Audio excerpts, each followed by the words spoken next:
Sementara itu pemirsa, 3 gerbang kota Prabu Muli akan dibangun pada awal tahun 2025. Salah satunya gerbang kota Tugu Air Mancur yang beberapa waktu lalu roboh ditabrak truk.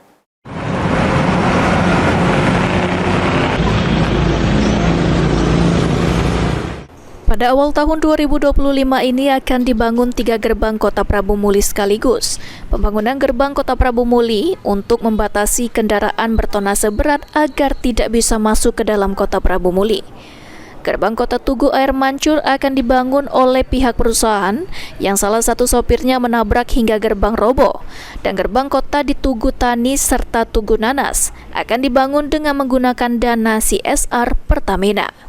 PLT Kepala Dinas Perhubungan Kota Prabu Muli Ferry mengatakan, pembangunan ketiga gerbang kota direncanakan akan dibangun pada awal tahun 2025 ini.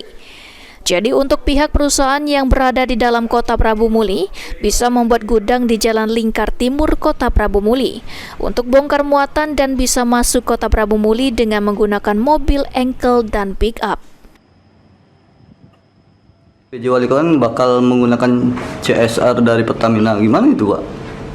Nah, kemarin informasi dari Pak Wali Kota, ya pihak Pertamina akan membantu melalui CSR-nya itu di Tugu Tani dan Tugu Nanas untuk pembangunan.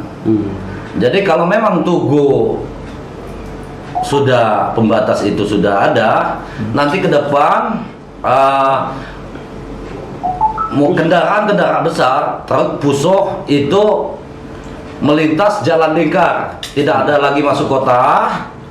Jadi bongkar muat di jalan lingkar. Silakan untuk pihak perusahaan untuk membangun gudang-gudang di jalan lingkar.